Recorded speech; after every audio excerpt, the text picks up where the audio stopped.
Okay, parts of the saw. Number one, anti-kickback device. That's these pieces right here. Anti-kickback device. Number two, blade guard. Here's your blade guard. Covers the blade. Number three, push sticks. Keeps your fingers from getting cut. Push sticks. Number four, the wheel on the side. That's your angle or tilt adjustment. Angle or tilt adjustment. Number five, on-off switch. Number six, the wheel in the front, blade elevation. Number seven, miter gauge. Fits in the miter gauge slot. Like so, use that for your cross-cutting. Number eight, your rip fence. Use this for ripping. A couple other things to note. This right here is your throat plate. And a pretty easy one, the blade. Alright. Okay, number one. Number one cause of injuries on the table saw is a kickback. A kickback. Kickback occurs when the operator loses control of the material. Number two, the rip fence is used to guide ripping operations. So when you're making a ripping cut, you use the fence to guide the ripping operation. Number three, miter gauge. Miter gauge or sled is used for cross-cutting. So number three, miter gauge. Number four, when ripping stock, the piece between the fence and the blade must be controlled. So right here, the fence and the blade. The piece right here must be controlled. You must push it past the blade and the splitter, which is this part right here, all the way onto the outfeed table.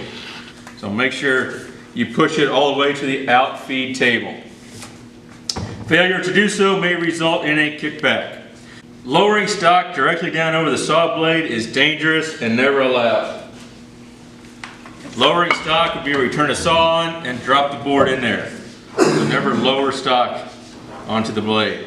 Number six, the guard and splitter assembly, which is this right here, must never be removed except when the instructor has authorized its removal for special setups. Special setups. Number seven, do not raise the blade more than 1/4 of an inch, 1/4 of an inch above the wood surface. That way if you get cut, it's not a very bad cut and it's easier on the saw. So keep the blade 1/4 inch above the stock. Number eight, make adjustments only when the power is disconnected and the blade is at a complete stop. Number eight, disconnected. Number nine, whenever a measurement or other procedure is made, we must have your fingers in close proximity to the blade. Make sure the power switch is off. Proximity, P-R-O-X-I-M-I-T-Y. Number 10, during a rip cut, once the material is moved away from your left hand, lift your hand up from the table. Do not drag it across the table. So when you're making a cut, you hold the board with your left hand. Once the board is past your left hand, move your left hand out of the way. Don't keep pushing up in here. Number 11, you must use a push stick. You must use a push stick when you are ripping stock 6 inches or less in width. Less than 6, use the sticks. Number 11, push stick. Number 12, freehand cutting. That means ripping or cross-cutting without the fence or the miter gauge is forbidden. Absolutely forbidden. Number 12. Number 13, when you are ripping stock, the scrap must fall to the outside or the non-bound side of the blade. So this side will be the scrap side of your wood there. Number 14, do not reach over the saw blade. Do not reach over the blade or pass things across the blade while it is moving. So number 14, do not reach over. Number 15, when helping someone to tail off, T-A-I-L-O-F-F. That means supporting the work hanging off the back of the saw. Your only purpose is to hold the stock. You don't pull it or move it. You just support the stock for the operator. Number 16, make sure the blade is completely stopped from removing scraps from the table. Number 16, make sure the blade is completely stopped before removing scraps. Number 17, the instructor must inspect all special setups and dado blade installations. Dado, D-A-D-O. 18, do not cut cylindrical stock on the table saw. Instead, use the bandsaw with a V-block. So there's a V-block that you would use on the bandsaw. So, do not cut cylindrical stock on the table saw. Cylindrical, C-Y-L-I-N-D-R-I-C-A-L.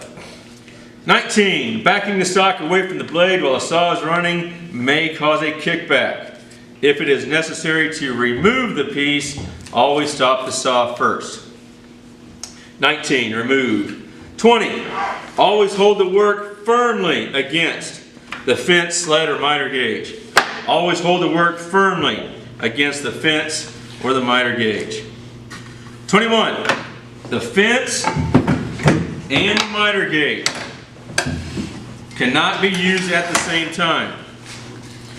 Cannot be used at the same time unless a spacer block has been installed. Okay? A spacer block would go up here. I actually use a push stick for this. So that way you have space right here so it doesn't get bound up. Okay?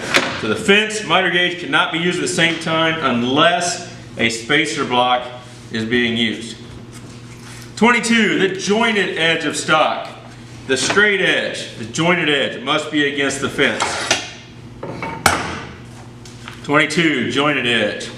23, seek assistance and direction from your instructor before milling materials. Milling means to cut.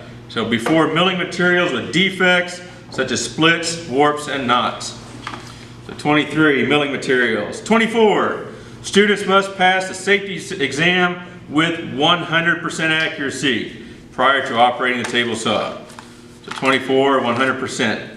25, keep hands out of the path of the blade, both in front of and behind. So 25, path. 26, make sure at least one edge of the blade or the board is straight prior to using the saw. So if you have, like this one, has got a bow to it, this edge straight, that straight edge is what you would put against the fence. 27, when cross-cutting, you use the miter gauge for cross-cutting. Using the fence, you must use a spacer block. So you need a spacer block when you use the fence and the miter gauge. So 27, spacer block.